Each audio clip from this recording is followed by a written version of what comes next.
কোরবানির ঈদ ঘিরে রাজধানীর নিরাপত্তা নিশ্চিতে তৎপর আইনশৃঙ্খলা বাহিনী। ফাঁকা ঢাকার নিরাপত্তা নিশ্চিতে মাঠে থাকবে ডগ স্কোয়াড ও পুলিশের ৫০০ টহল টিম। এরই মধ্যে ঈদ জামাতের সব প্রস্তুতি শেষ হয়েছে। সকালে জাতীয় ঈদগাহ পরিদর্শন করেন ডিএমপি কমিশনার।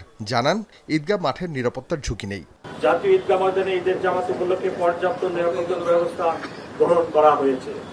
জাতীয় ঈদগাহ ময়দান ও আশেপাশে এলাকায় ইতিমধ্যে সিসি ক্যামেরা স্থাপন করা হয়েছে এবং ঈদগাহ ময়দানে স্থাপিত অস্থায়ী পুলিশ কন্ট্রোল রুম থেকে নিরাপত্তা ব্যবস্থা সার্বক্ষণিকভাবে পর্যবেক্ষণ করা হচ্ছে।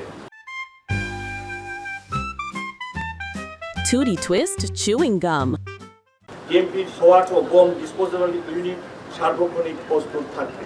কিছু পাওয়া গেলে এটি আপনারা করবেন না, তাৎক্ষণিকভাবে পুলিশের বোম ডিসপোজাল টিমকে খবর দিবে। পুলিশের পাশাপাশি মাঠে থাকবে র্যাব। র্যাবের মিডিয়া উইং প্রধান বলেন, সারা দেশে অপরাধীদের শনাক্ত করতে গোয়েন্দা নজরদারি বাড়ানো হয়েছে। সার্বিক নিরাপত্তা নিশ্চিত করতে র্যাব দেশব্যাপী গোয়েন্দা নজরদারি বৃদ্ধি করেছে।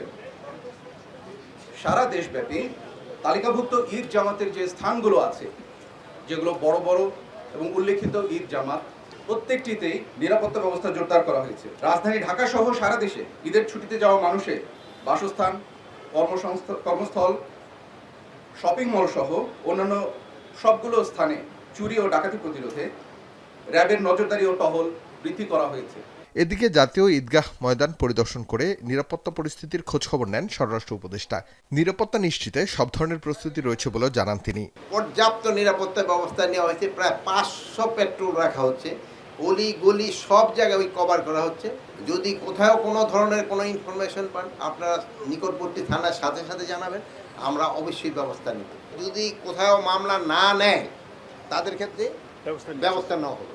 নিরাপত্তা বিঘ্নিত করে আইনের ফাঁক দিয়ে কেউ পার পাবে না বলে হুঁশিয়ারি দেন স্বরাষ্ট্র উপদেষ্টা। আমরা পুরাটা এখনো কভার করতে পারিনি। আরিফ হোসেন, এখন, ঢাকা।